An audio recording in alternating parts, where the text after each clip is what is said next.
If you're a particularly sensitive person, then you would be wise to add shielding and grounding techniques to your practice.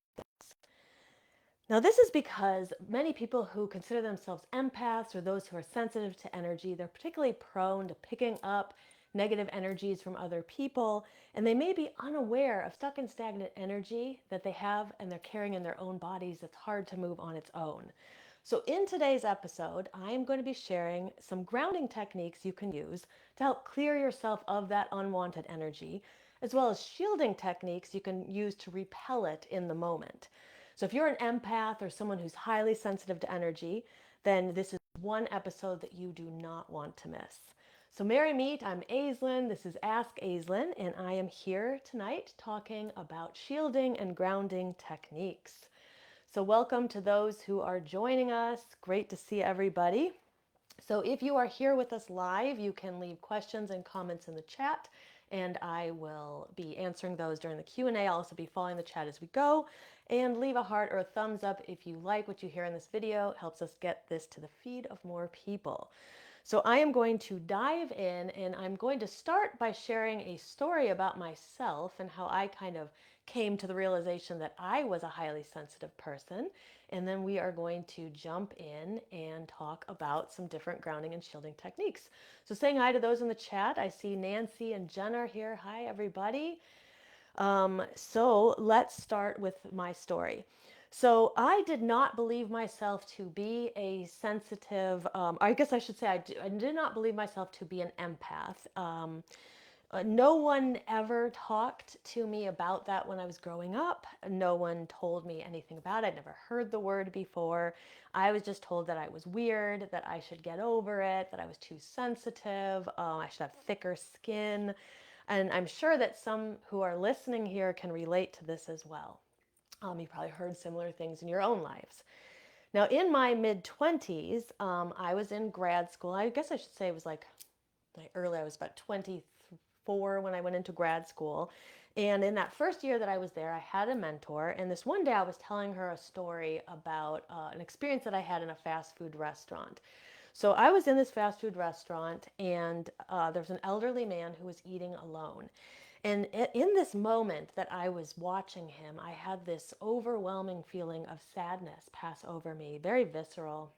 And myself, I was not sad prior to this experience, and then this kind of washed over me. And I intuited, or I guess back then I wouldn't even know that I had intuited, but I had this feeling that the man's wife had just passed. And so when I went and I told my mentor this story, she said that I was projecting my own problems onto this man. And she told me that I was far too sensitive to ever make a good therapist. And she really persuaded me to not pursue that particular part of psychology at the time. Now, as young and impressionable as I was, I listened to her. She suggested that I switch my specialty to something else. And I remember there was like kind of craziness over the next few weeks when I was actually thinking about switching from psychology to med school so that I would deal with people less because I was told I couldn't deal with people very well because of my sensitivity and my problems. Eventually, what I did in order to not leave the school is I switched over to neuropsychology, which allowed me to not have to be with patients or clients quite as much. I was just doing a lot of testing and honestly just a lot of research. And it seemed to fix the problem at the time. So I went about my life, thinking that I was just this very sensitive person who needed to get over it, right? Wasn't going to be good much for anything. And when I joined my first coven, I came in contact with a lot of other people who labeled themselves as empaths. And so I went about my life for like years, just being like, I'm always around these empathic people, but it never dawned on me that I was one as well. But once it did, a lot in my life began to make sense. And I'm sure some of those listening are going to relate to this. Your story is going to be different than mine. It's going to have different details, but you may have something similar that you've experienced. So I have a feeling I'm not alone in this. And perhaps you are one of those lucky people who was born sensitive and had someone nearby you early on who helped explain what was going on. But for many of us, we didn't. I hope that with newer generations, it becomes more acceptable and that children grow up in homes where they're supported. But a lot of us weren't. Especially those, of us who were born in the 60s, 70s, 80s, even into the 90s. I think it gets a little bit better now as we're going into the new millennium. But being an empath, sensitive to energy, in my opinion, is a great gift. We need more people like this in the world. I think the world would be a far better place if people could actually feel other people's energy and care about it. But it can also feel like a curse, and I know that from my own experience. It can feel like a curse when you can't control the emotions that you're feeling, um, and you can't really choose to feel what you want to feel when you do or you don't. So today I am going to share with you some techniques that I hope some of these will help you as an empath, and perhaps if you're someone who's known for a long time that you're very sensitive, maybe you already know a lot of this. Hopefully tonight there will be something extra that you learn, but especially for those of you who kind of feel like you're just at the whim of this energy around you and not really very in control of it. I hope that some of this helps. So the first thing I'm going to talk about is the difference between grounding and shielding. I think both are important techniques for those of us who are particularly sensitive. And by the way, too, you don't have to be an empath or a sensitive person in order to benefit from this. Grounding and shielding is good for all witches and magical practitioners because we're working with a lot of energy. But especially those of us who are quite sensitive, I think it'll be highly beneficial. So, shielding is where we repel lower energies away from us, and grounding is where we direct that energy, usually from our bodies down into the ground, but it could be into something else, but it's essentially moving it away from us. Now, both of these are useful techniques, and I recommend that those sensitive to energies try both of them. I'm going to start by talking about shielding practices because they can be kind of used in the moment, and then the grounding practices are usually used afterwards. So, the first shielding practice to talk about tonight is the white light shield. It's probably the most common one. Sometimes you'll see people talk about it as a blue light shield or a rainbow light shield or a golden light shield. It really doesn't matter the color of it. The important thing is that the color is a color that's comforting to you. But essentially, what we do is we use the power of our intention to visualize a white light or a golden light surrounding and protecting us. And sometimes when people hear this technique, they're like, well, this is nothing. There's nothing to even do here. I'm just imagining this thing. But when we have that mindset, usually these practices aren't going to work. So it's really important for us to kind of remove our kind of doubt about it because these practices are actually very effective. There's so much power in your intention. The other night, a little bit on a little tangent here, but just the other night, I had a lot of kind of stuck and stagnant energy in the left side of my body that was really manifesting physically as pain kind of in my low back, my mid back, and my side.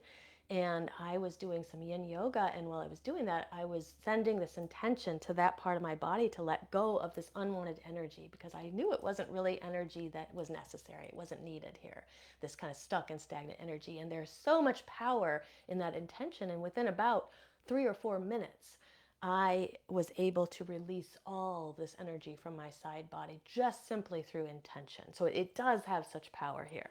So, kind of getting back to the idea of the white light shield, you'll visualize this white light surrounding and protecting you. And if you're someone who has some trouble with visualization, that's okay. All you have to do is sense it. You just sense that it's there and it is there. Okay. And as you do it, I would recommend that a person breathe deeply as they're doing this and visualize that light dispelling any lower vibrational energies that are around you. Because most of the time, what we're picking up, like as a sensitive person, you can pick up all kinds of energies from people, both positive and negative. The ones that are going to be more destructive for us are obviously the negative ones. So we're really looking to move the lower vibrational energies away. But let's say that someone is near you and there's like a lot of excitement, kind of jacked up and keyed up energy, and it's not necessarily negative energy, but maybe you don't want to be kind of jacked up and amplified at that time, you can also dispel any energies that you do not want with this technique. So you decide what gets through that shield and what doesn't. That is the power of your intention.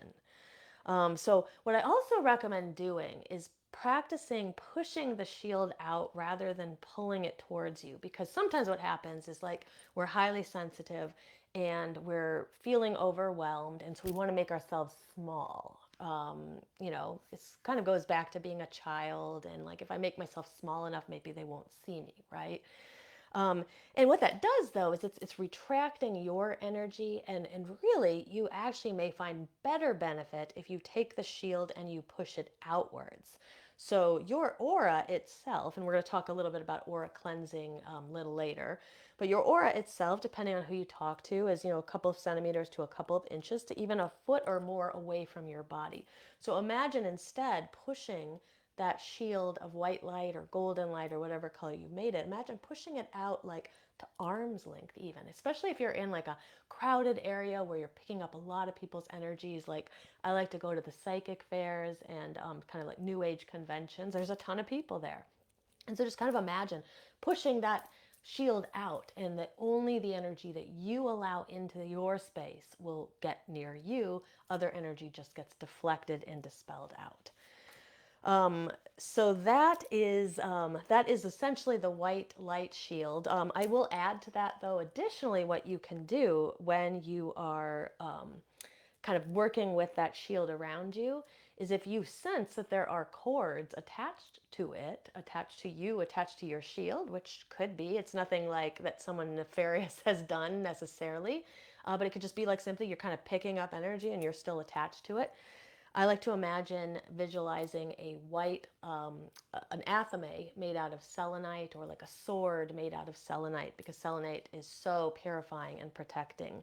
And just imagine yourself just slicing those cords away from you. And even if you can't see them or you can't feel them, still imagine yourself just kind of slicing all of those things around you that are tied to you, that are tying you and connecting you to energy that you don't want to be a part of.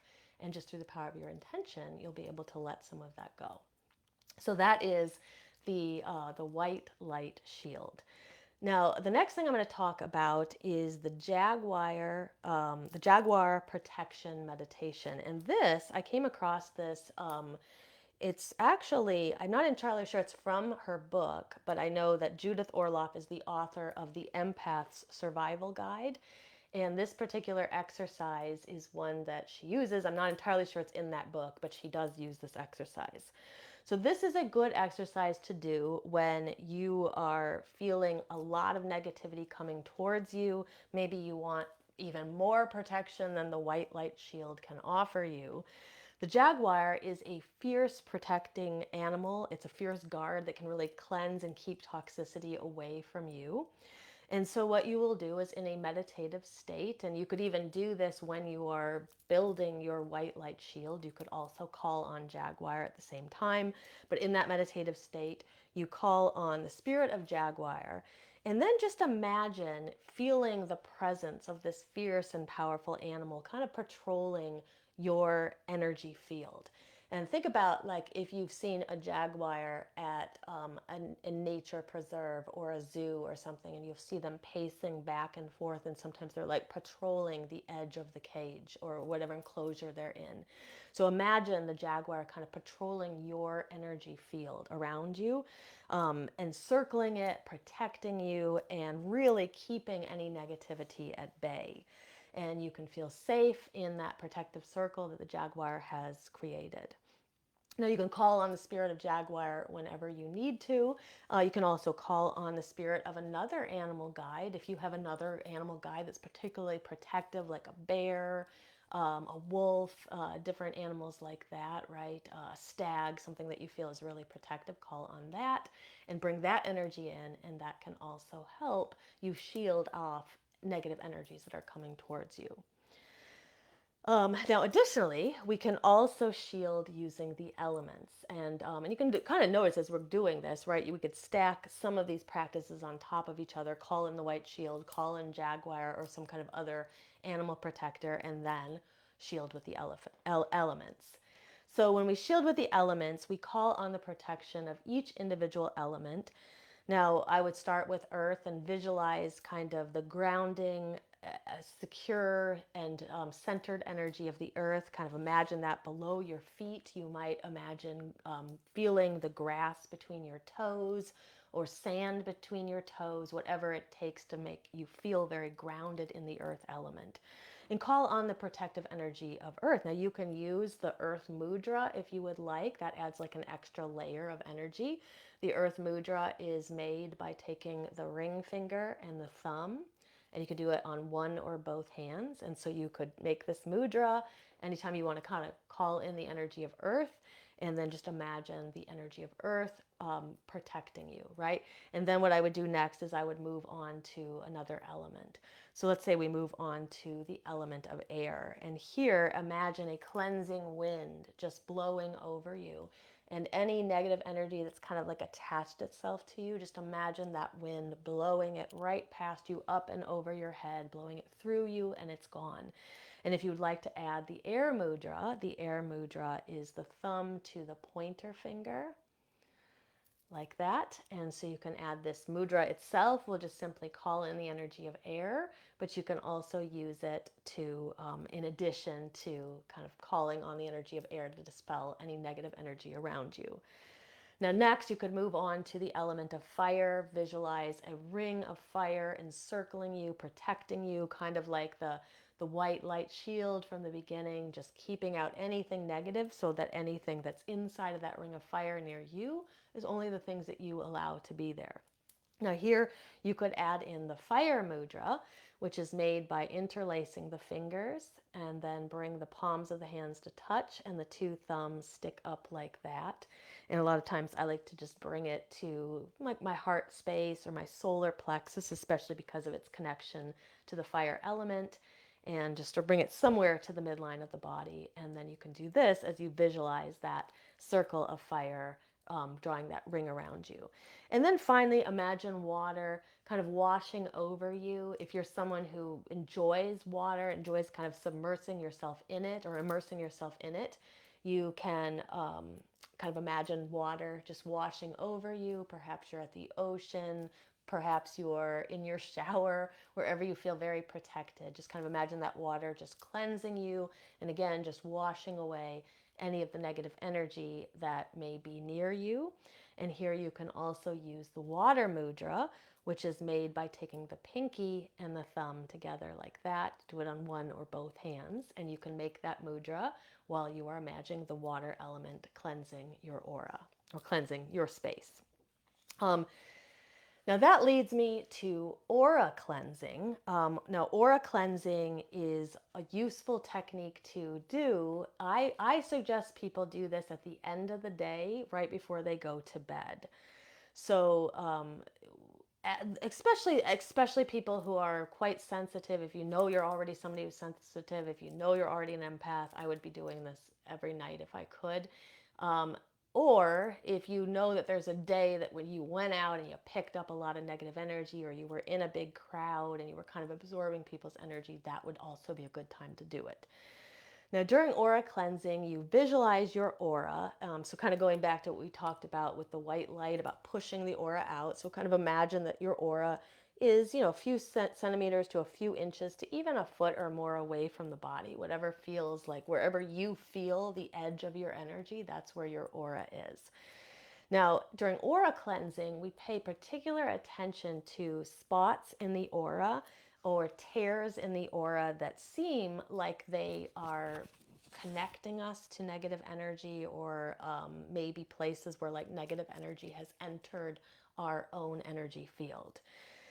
Now, again, you through visualization, through intention, you will do this. You're going to imagine yourself sewing up any tears that you might notice in your aura, putting a patch on them if that is a fitting analogy.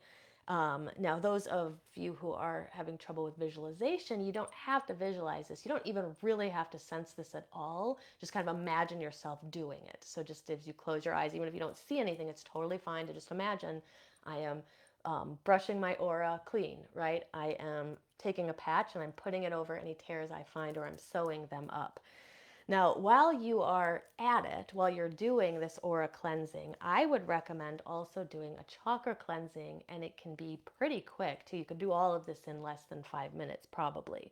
So, as you're kind of noticing your aura, just remember too that the chakras go into creating your aura because their energies sort of project outward in all directions from your body. Sometimes we think of the chakras as only being on the front side of the body, but they're also on the back side of the body. And in reality, they are orbs, they're spheres, which means that they project energy out in all directions. So as we are kind of, they're essentially, they're the ones that are helping to create the aura. And if we want to clear the aura or cleanse the aura or repair the aura, we also want to make sure that we're paying attention to what's going on with the chakras. So you would bring your attention to the root chakra. The root chakra is visualized as red usually. So you close your eyes and kind of visualize the root chakra at the very base of your spine. And here, notice if you sense any darkness in the root chakra. And if you do, you can imagine like blowing it away, like you're just blowing on it, or like with every inhale you take and every exhale, you blow that darkness away from the root chakra. You can also imagine like brushing them. If anybody's ever done dry brushing before, on the kind of outside of the body to kind of clear off negative energy, you can imagine that as well. You're kind of like brushing any of that negative energy away from the root chakra. And then from there, you would do the same for the remaining 6 chakras in your body. So you would move up to the sacral chakra, right underneath the belly button, visualized as orange, and you would imagine yourself brushing or blowing away any darkness that you sense there. And even if you don't sense darkness there, just imagine blowing or brushing that area, and you'll be assured that you've cleaned it and cleansed it. And then moving up to the solar plexus, that's slightly above the navel, that's visualized as yellow. The heart, right at the heart center, visualized as green. The throat, right in the center of the throat, visualized, or in the neck, visualized as blue. The third eye, just slightly above the brow into the center of the forehead, is usually visualized as indigo or purple.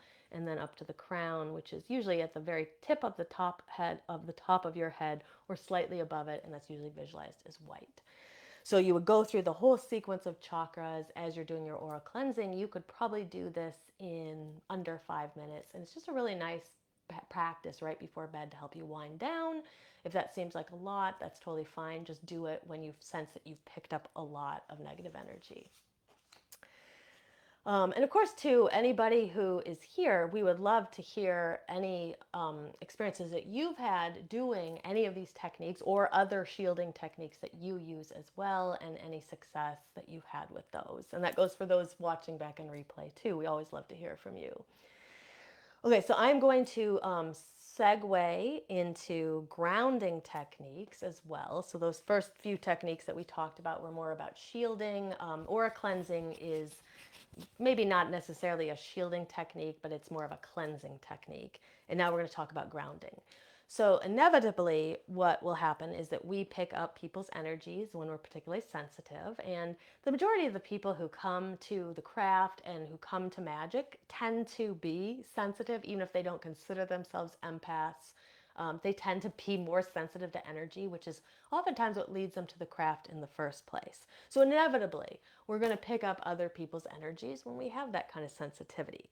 So one clue that you are picking up someone's energy, sometimes people are saying like, will say to me, I don't know, am I not picking up somebody else's energy? One clue is if you feel feelings out of nowhere that seem kind of disconnected to where you are right now and what's going on with you, it is a good chance that you are picking up someone else's energy. Now, it's possible you could be, picking up something from a past life that you haven't worked through. It could be something in your unconscious that you also are picking up. But a lot of times feelings that come out just come out of nowhere, out of the blue. When you're feeling good and all of a sudden you're feeling awful, is a lot of times somebody else's energy. So kind of think back to that story that I told about the old man at the fast food restaurant. I was totally fine when we entered the restaurant. My day was okay. There wasn't really any sadness that I had in that moment. And then I felt that overwhelming sadness wash over me. To me, that was clearly his and not mine that I was picking up. And back then, I had no idea what was going on. Now, I at least know that when a situation like this happens and an emotion comes out of nowhere, that's probably not mine. Um, so, when you notice that you're carrying a lot of energy, it's usually a good idea to try to ground it. So, the first exercise that I would suggest a person do is the grounding tree meditation. It's the classic grounding practice. During the grounding tree meditation, there's many different variations of it, but usually you sit or you stand, or you could even lie down and do this. And you just imagine roots growing out of whatever part of your body is touching the earth. For those who live in a place where, like you're on a second or third or fourth story building or something where you're not actually really close to the ground, prior to doing the meditation, you can close your eyes and kind of visualize yourself maybe sitting with your back against a tree. And it could be a familiar tree or one you've never seen before, and then you would do the grounding tree meditation from that point. Because sometimes it can be a little bit hard for people to get into the meditation when they're trying to visualize kind of these roots growing down through like 4 or 5 stories of a building or something like that. Even I live in a 1 story house, and even with me, you got to kind of imagine the roots kind of growing down through the floorboards, right? But it's all the power of our visualization. So if it helps, remove yourself from the room you're in, put yourself in a mental state of like leaning against a tree. From there, you will lay your roots down into the earth, and then you'll breathe very deeply. And as you inhale, you'll kind of take up the energy from the earth. And as you exhale, any energy that's in your body that you don't want anymore, just let that release down into the earth. Just imagine that releasing down into the earth. The earth is absolutely able to recycle any of that energy. It doesn't hurt the earth at all. It's doing its job when it recycles it. And then you can inhale again. You take up energy from the earth. You can kind of fill that space, all that negative energy you've let go, fill that up with the life sustaining energy of the earth element. And then as you exhale, again, release any energy that you don't want to carry anymore. So it's a really great, I think it's a great practice to do. Like I said, I prefer doing it sitting, but you could do it lying down. You could even do it standing. That can be kind of fun, is just imagine your feet being like the tree trunk, right? Or your legs being a tree trunk, and then your roots just growing down into the earth. Now, if you would like to try the grounding tree meditation, Google it. There's going to be a lot of variations on YouTube. As far as picking one that's good, you're going to find someone's voice that you enjoy, and that will be good. If you find someone's voice that you don't like, pick a different version. If you are in our Shadow Seekers membership, or you are enrolled in the Demystifying Witchcraft course, there is a version of the grounding tree meditation in both of those in the portals. If you're a member and you can't find it, just let me know, okay? But those are definitely in there. And if you're not a member, consider joining us, because we'll be opening up again soon. Now, another grounding technique that I think is very good is usually called like the 5-4-3-2-1 technique. Now, this technique is very good for someone who just wants to ground. So like in our discussion here, we just have people who are kind of sensitive to energy and they want to ground that energy down. They can use this technique. But if somebody is having a panic attack, this is actually a technique that is sometimes used by therapists to help bring people's energy down. Or if you're having like high keyed up anxiety, this can also be a good practice. So what you'll do is you kind of bring yourself into your own space and look around you, and you're going to notice 5 things that you see. So I see tape over there. There's some CDs on the CD rack back there. There's books there. There's a light there. The light fixture on the wall, a bag over there. So I'm just noticing the things that are around me. And then you go down to 4 things that you feel. And for this, we want this to be physical, so not like feeling. So we're not going to say, I feel anxious, I feel depressed. We're going to say, I can feel like my leg.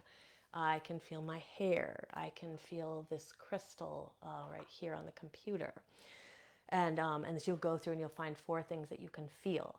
And then you're going to notice 3 things that you can hear. This is sometimes kind of eye-opening too, or sensory opening, because we're not always aware of the things that are sounds that are around us, right? So we're gonna really key into a few sounds that we hear, like the hum of the refrigerator, or the light, or a bird outside, or a dog barking down the street.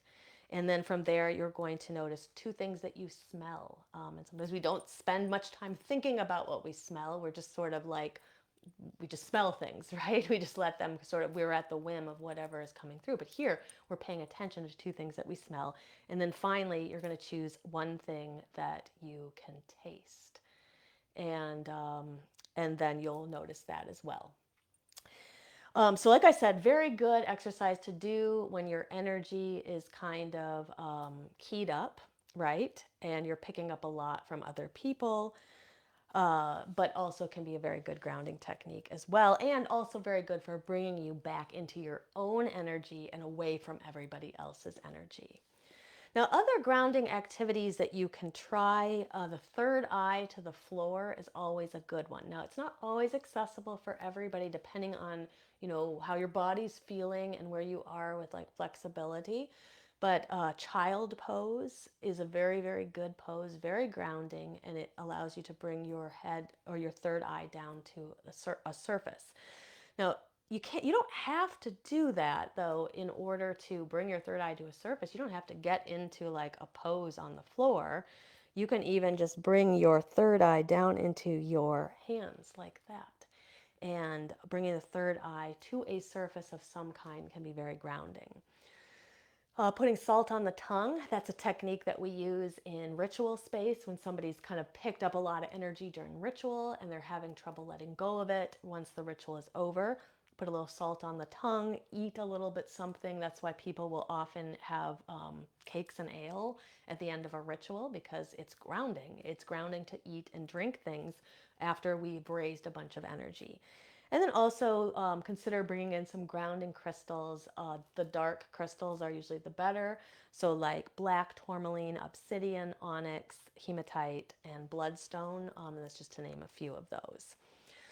Now, before I end, I did want to mention one other exercise, and I call this transmuting negative emotions in the heart space. This is a technique that I came up with some time ago in order to try to help myself from being overwhelmed all the time about all the sadness in the world. Because I would go out for a walk and I would think about homeless cats and I would think about homeless people and I would think about sad people, and it's very, very overwhelming. And I'm sure that some of you experience this as well. And it can be people that you don't know, animals you don't know, or people and animals that you do know, but there's a lot of sadness in the world. And part of what makes the energy of pain and sadness so hard for us is that we really clutch up and clench up against it because we don't want to feel it. Nobody wants to feel sad. Nobody wants to experience pain. And so our body has this natural reaction where it just sort of like clutches itself in like this. And that tightness can actually accentuate the feeling that you're feeling. So if the sadness that's coming in and you clutch up against it, you actually make the sadness feel more pronounced. Now, in this technique, what we do is we choose to let the energy move through us and to kind of disperse it. And so your heart space is like an ocean. It is vast like the ocean. It has the ability to really transmute any energy that you place into it. So kind of think about an ocean. If you drop a drop of water into the ocean, it's quickly going to be absorbed into the rest of it. We're not even going to know the difference between that drop of water and the rest of the ocean after a while.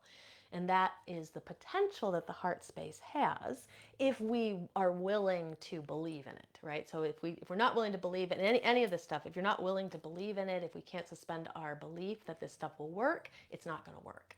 or so I should say suspend our disbelief, it's just not going to work. But if you can try it and just kind of suspend your disbelief for a bit of time, this technique can be very, very useful to highly sensitive people. So what you'll do is when you are walking along and let's say an emotion hits you, a very, very sad or negative emotion hits you, rather than kind of like that natural gut reaction is to sort of like clench the body up. What you do is you take a very, very deep breath. And as you take that deep breath, you just kind of bring your attention to the heart space, and you can even imagine it like a big ocean reaching out or stretching out in front of you.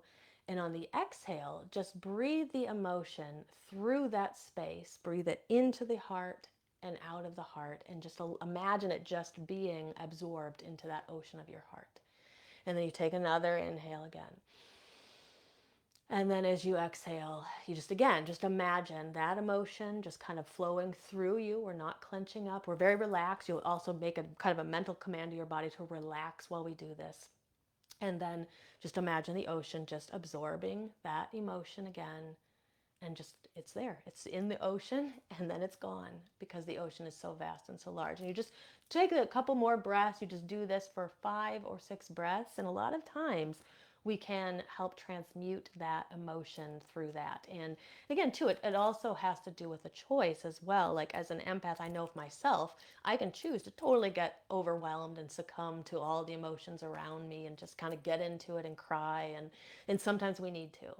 But sometimes we don't want to. We don't want to stop our day to kind of deal with the emotions that are overwhelming us. And that is where an exercise like this can be very helpful. Now, if you are in our Shadow Seekers membership, we do have that meditation where I guide you through the practice in the membership. So those who are in Shadow Seekers, you can find that there. And those who are not, consider joining us in the next round. All right, so I hope that that helped, and I hope that there's some techniques that you'll find that will be helpful for you. And so interesting. I just refreshed the chat, and there was all this stuff here. So I thought there was like literally nobody talking this whole time. So let's see. I see Melinda's also here, and Kurt. Nancy says she definitely can relate. I see Cindy is here, and Adam. Hi, everybody. So I'm going to move into the Q&A. I see some more people here, 2 different Amy's here, Amy and Colleen and Jenny. Hi, everybody. So glad to see you all. So Cindy said definitely, she said being a preacher's kid when she was young, she'd tell her parents that she talked to people and they told her it was imaginary and not real. At about 12 years old, I just never spoke up of any of it until the past 2 years. Yeah. So a very similar situation for me. I could always see energy and I told people about it and they said I was crazy and took me to doctors who said there's like nothing wrong with your kid's eyes. It wasn't until much later when I became a yoga teacher and really started studying all of this that I understood. I was just seeing energy, right? And then eventually understood that I was an empath and very sensitive to energy. But so it's good that we have spaces like this. Like sometimes we feel kind of disheartened, like, oh, look at all that, like how much better my childhood could have been if people had believed me or if I had had some,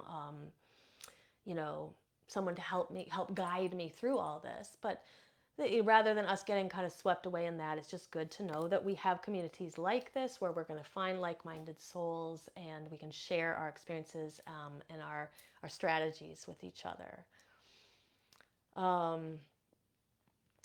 Amy said she puts up a bubble around herself, and that's a really good one too. So like the white light shield or bubble is probably the most classic kind of shielding technique. Very, very effective. Jenny said, I have several things that I do depending on the situation. One that I love to do is a rose shield. Is it like rose quartz or like shielded through or like surrounded by a rose? But that sounds very beautiful. I see Sonia's here. Brandy said, I'm really excited for these because I work in mental health and some of the energy I pick up is from the kids and the adults I work with. Yeah, and I totally relate to you because I'm an educational therapist. Nowadays, I work online. I see all my clients online. But prior to that, I was seeing people in person. I still pick up their energy online, probably a little bit less than I do in person. But these techniques are very good for when you're working in mental health, because yeah, you have so many people with problems around you, and sometimes you bring all that home with you, right? And then you're probably already sensitive, which is why you went into the field in the first place. So I hope that some of these will help, and we'd love to hear if you try some of them and they work. Let us know for sure. Okay, so I'm going to move into the Q&A, and I have a couple of the questions that were sent to me, and then anybody who's here live, you guys feel free to put some questions in the chat as well. So it doesn't have to be about grounding and shielding. It can be about anything, okay? Okay, so this first question is from Christina, and she said, what do you do when you feel that your magic isn't working? And then I asked her just like a follow-up question. I just said, is there like a specific type of magic that's not working? And she said, it's just kind of everything. She said, I know that some of it is just mundane, mundane stresses. And she says, those closest to me say that I'm scared to step into my power. Okay, so this is a question that I hear a lot. You know, people say like, "What do I do when it seems like my magic isn't really working?" So, so the first thing I would say is, because you already brought up the idea of self-doubt, that was going to be my first response as well. I will tell you, through having been a high priestess for, at this point, you know, close to 15 years, and then working intimately in circles with people, I find that self-doubt is usually the biggest obstacle that most people have when it comes to magic, and just things in general, just our ability to manifest the life that we desire in general. Oftentimes that self-doubt is the biggest obstacle that we have. So what we can do is we can work with it a couple of different ways. One is, it's important to eventually explore where it comes from. And that's where shadow work is such an important aspect of witchcraft, that I think it should be part of anyone's path. But it just allows us to figure out like the unconscious motivations for where our responses come from. It could be that you trace that all the way back to a parent or a teacher or a pastor or somebody who instilled some self-doubt in you. Now, also for people who are leaving kind of a Judeo-Christian type of religion, right, or an Abrahamic religion, and coming to the craft, there can also be some blockages that are left over, even though we say like we've kind of renounced that other religion and we don't care about it anymore. We still kind of carry that. And even if we didn't grow up in that kind of religion that sort of teaches us that this stuff is wrong or bad, we grew up in a collective that actually has a lot of self-doubt. It's as well. It doesn't really believe in magic. And so there's a lot of stuff to explore through our shadow work. Where does all of our self-doubt come from? Some of it's ours, but some of it is probably other people's too. So the sooner we figure that out, the better that we're going to start to feel. Now, the second thing that you can do for self-doubt is work with the solar plexus. I recommend the breath of fire. It's one of the best breaths that you can do to kind of burn away self-doubt. And so if you've never done the breath of fire, for those who've seen me do it before, you've seen me do it a million times. But for those who've never learned how to do it, it's very easy. You're just going to start by acting like you're going to fog up a mirror, like that. And that sensation in the belly, that is the pumping sensation we want in the breath. And then we just close the mouth, and then you exhale sharply through the nose. And then the inhale is just a passive inhale in between those exhales. So it looks something like,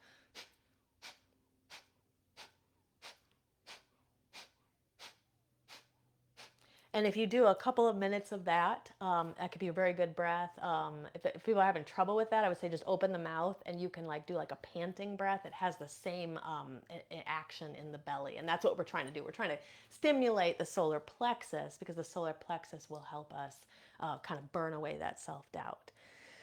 Now, the other thing, because you mentioned it too, managing everyday stresses plays a way bigger role than a lot of us think. I tell people, like, if you don't feel like it doesn't have to be 100%, but if you're not feeling really great, I wouldn't come to a circle and spell work sick.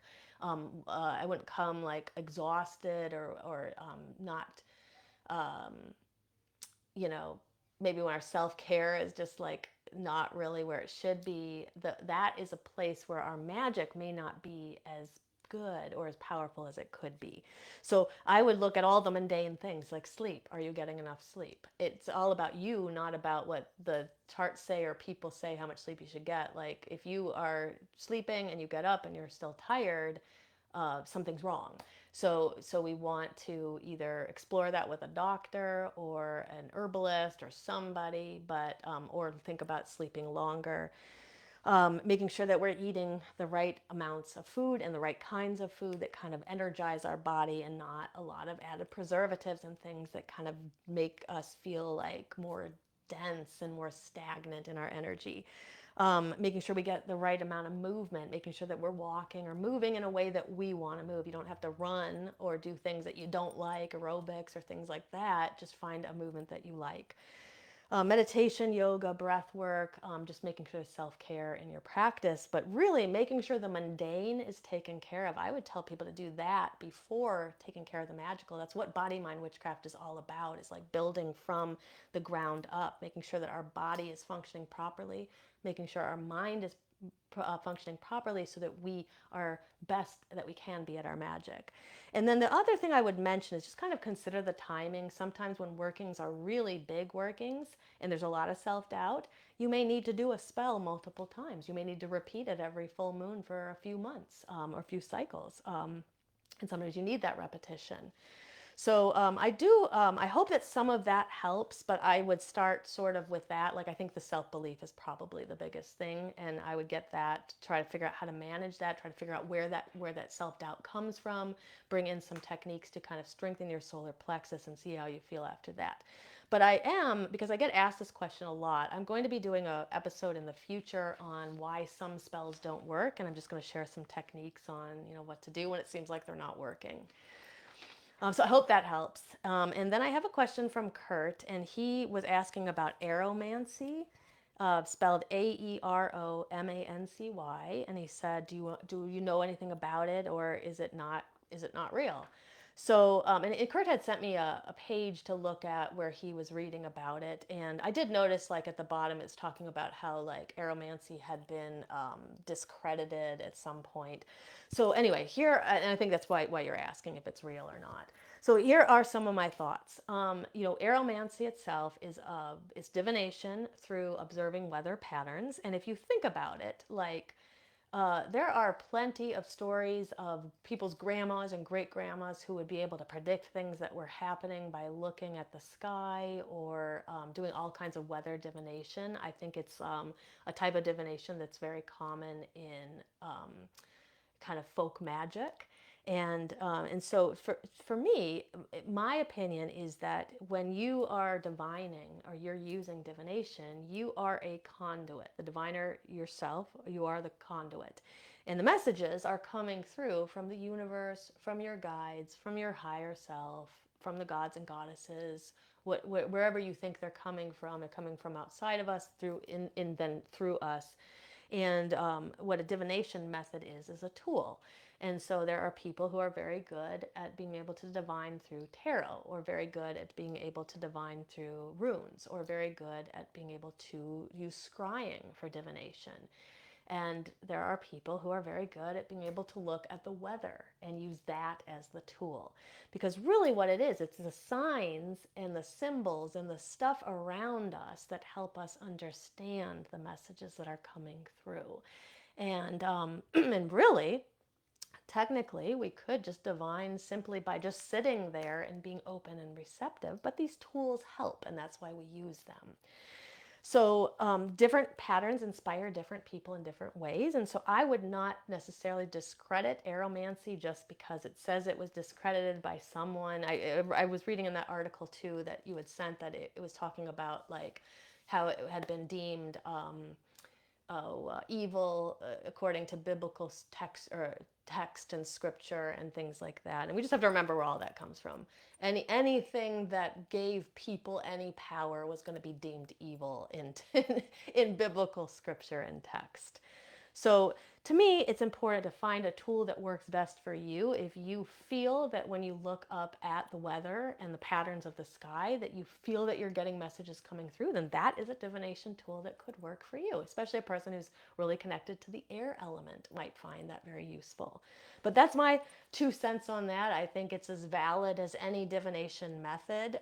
It's not the most common one. Most people select tarot and runes because they tend to be easier to work with. But I think that weather divination also has a place and a validity in magic. So I hope that helps. Okay, so anybody else, if there are any other questions, feel free to put them in the chat. I'm just going to refresh the chat here. And while I'm waiting to see if there's any other questions, I'm just going to share a little bit about what's coming up next, and that'll give you a little bit of time if you're here live to put in some more questions. So coming up next week, I've received a lot of requests for this episode. So next week, 7/23, I'm going to be doing an episode on connecting to your guides and different techniques on how to do that. I get asked about this all the time. So I'm going to share with you different various ways to connect to your guides. On 7:30, we are approaching Lunaza. So on 7:30, we will have an episode on Lunaza magic. And then on 8/6, we're going to have an episode on the Lionsgate portal, which will be opening up near the beginning of August and will hit its peak on 8/8. And so we're going to talk all about what is the Lionsgate portal and how can we use it for magic and kind of sending out our intentions. And we do have a very special Lunaza Lionsgate ritual coming up on 8/8, Thursday, August 8th. Anybody who's in Shadow Seekers or Demystifying Witchcraft, or I should say Shadow Seekers or Covenant of Midnight's Flame, you guys all have tickets to that ritual through your membership. But anybody who would like to join us who's not a member, we will be opening up to the public. You'll be able to purchase a ticket through donation to join us there. This is our big abundance ritual of the year. Personally, this is always one of my favorites. I'm always very successful at this, whatever I put my mind to, in wherever I direct my energy during my personal spell at this ritual, I always find that it significantly changes my life. So during this ritual, we're going to show some techniques on how to move our energy, and we're going to do some kind of manifestation techniques and breathing techniques. We're going to do a really fun knot tying magic spell, and we'll be working with the goddesses Ganesha and Lakshmi. So we hope you'll join us for that. And then we also have our Demystifying Witchcraft course is finally going to be open to the public, probably at the end of this month, if not very early August. And then Shadow Seekers, our membership, is opening up at the end of August, early September. So there'll be opportunities to join us. If you like what you hear in these episodes and you want to kind of take it to the next level, consider joining us. So I am going to sign off. I don't see... having a lot of trouble with the chat tonight. I have the feeling there's things here that, despite the fact I keep refreshing it, I have the feeling there are things here I still can't see. But if I missed anything, I will go back in later and I will make sure I answer everybody's questions. So don't forget to leave a heart or a thumbs up if you like what you hear. It just helps us get this out to the feed of other people and more people. And if you are watching back in replay on YouTube, make sure to subscribe to our channel, Body Mind Witchcraft, and then you won't miss any future episodes. And that goes for anybody. If you're not already a subscriber, make sure to subscribe to our YouTube channel. And don't forget to share your favorite grounding and shielding techniques in the chat as well. We would love to hear from you. And if you try anything in the episode, we'd also love to hear from you. All right, until next time, hope you have a great rest of your night, and blessed be.